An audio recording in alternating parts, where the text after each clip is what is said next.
Hey everyone, and welcome to the channel. Today I will be talking about The Captain by Will Wight.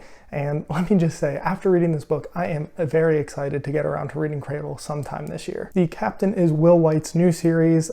It really is a blend of sci-fi and fantasy. It is definitely very different than anything I have read, but let me go ahead and tell you a little bit more of what it's about. On a little-known planet, Archmage Varric Valinar cast a grand spell to empower himself with the magical abilities of his alternate selves. The ritual works too well, granting Varric not only the magic, but also the memories from 6 lives, including their gruesome deaths.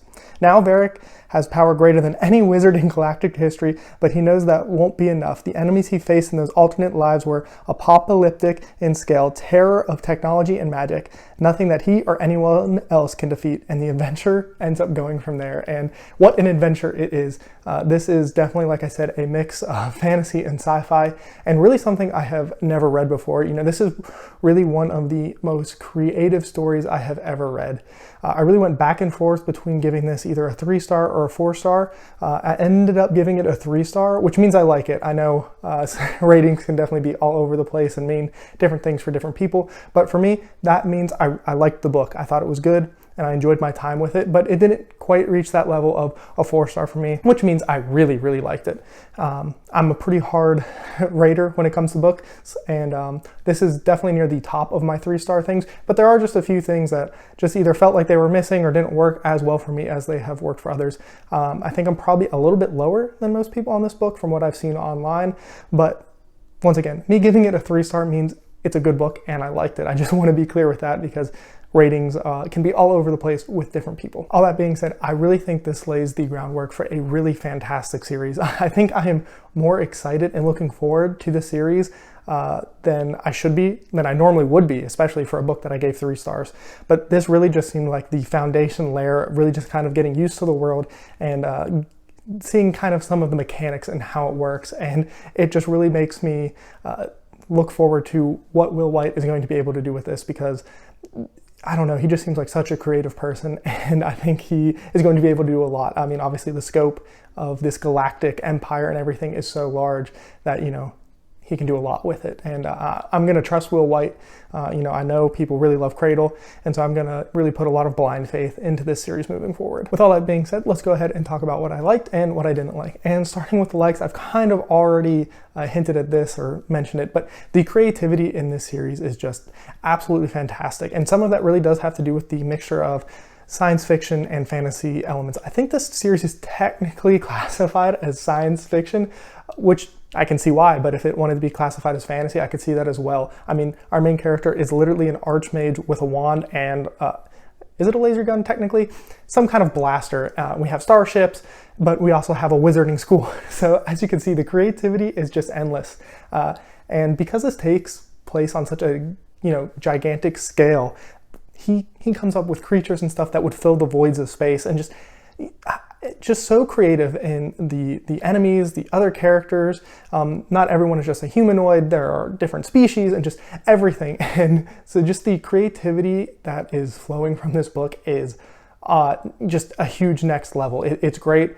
It's done super well, and I really can't wait to see what else there is. And I'm going to wrap this into storytelling as well, because I don't want to spoil too much by saying this, but in the beginning of the book, you're kind of shown some things, and the way that ends up getting woven back into the story is just, I mean, it's so well done that I haven't really seen other authors be able to do it on the scale that Will Wight has done it here. I mean, he is just able to not tell you what's going to happen, but just kind of show you an elaborate, I mean, like the about the book section, 6 lives, very quick. I mean, this is 15 pages into the book probably. I mean, it is not, you know, anything super far in, and he's just able to take those little snippets and weave them into the story, whether it be through characters or story or plot, and it's just great. It is so well done, and I'm so impressed. This is my first Will Wight book, and I am just so impressed on what he was able to do on that front. It was just super, super well done. While the storytelling was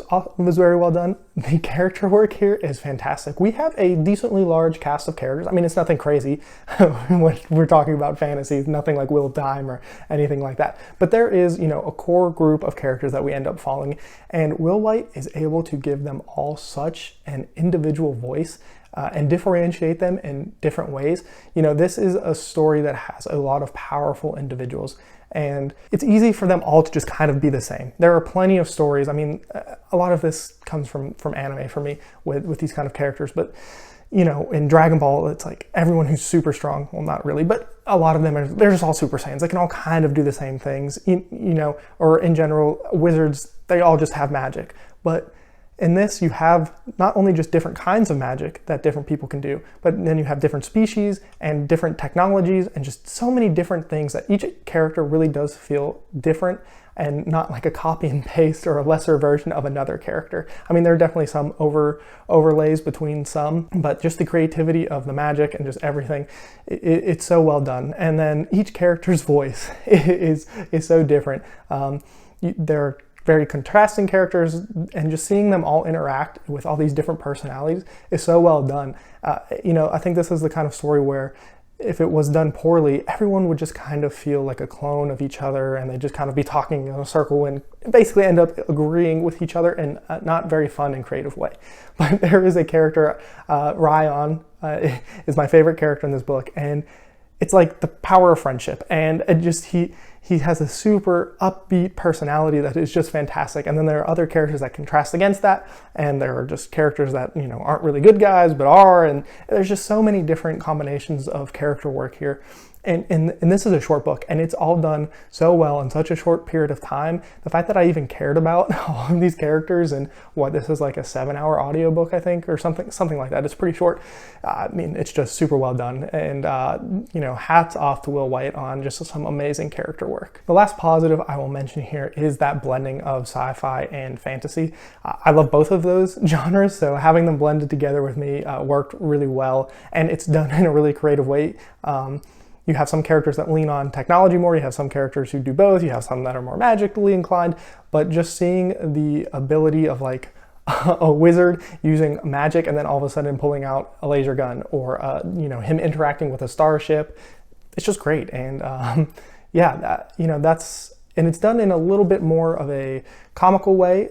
This whole book is a little bit more on the lighter, fun side than, like, say, something really dark and intense. And so that just all worked together well, where it could have silly moments, and maybe not silly is the right way, but just really lighthearted and fun moments with the technology and the science just kind of working together, and you know, the magic and just how it all interacts was just really well done. Now, I have gushed a lot about this book, so let me go ahead and talk about what I didn't like.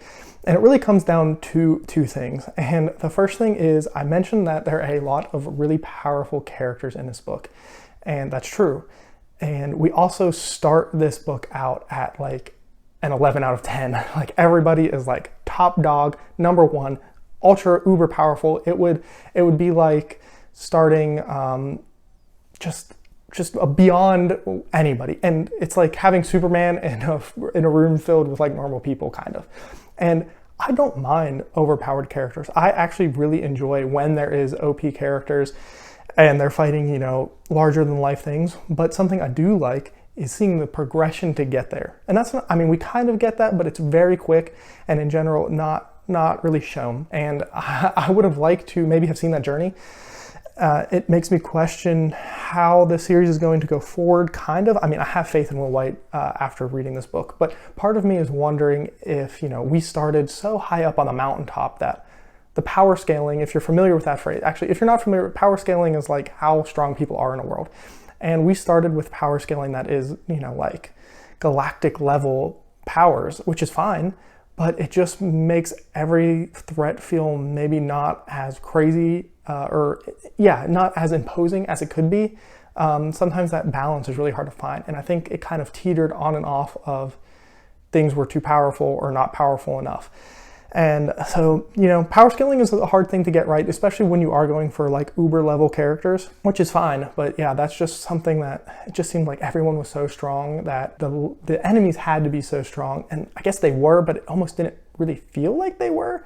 And so it was just kind of this weird mix of like super powerful, but underpowered. Just, yeah, it was weird. I would like to see maybe some progression in the next book of how they get more powerful. I mean, just for an example, our main character has his like top tier spell, and that is kind of what he relies on throughout this whole book. I would like to see him progress to something more, like maybe that power fails and he has to come up with something new and be creative with it, because it just kind of seems like you could spam that one move. It's like you could just throw a right hook over and over again and it's going to work. And yeah, it made me question it, and it made some of the fights feel less than exciting. I mean, it's weird because I still enjoyed all of the fights and they were cool, creative, and fun, but I don't know, some of the suspense was gone. The tension really wasn't there because these characters were so powerful. So that is one complaint for me. And my other complaint is this book, while I praise the storytelling, the structure of the story is a little bit all over the place. We're one place, now we're in another place, now we're somewhere else, now we're back, and now we're somewhere else. And, I don't mind having a lot of settings in a book, but it felt like this story would have needed to be longer if we were going to involve so many different places. There's a sequence I'm thinking of where I'm going to call it 7 hours because I can't remember. We spend, 25 minutes in this one random section trying to, show an example of something, but it didn't really feel necessary. It didn't feel out of place, but it almost felt out of place.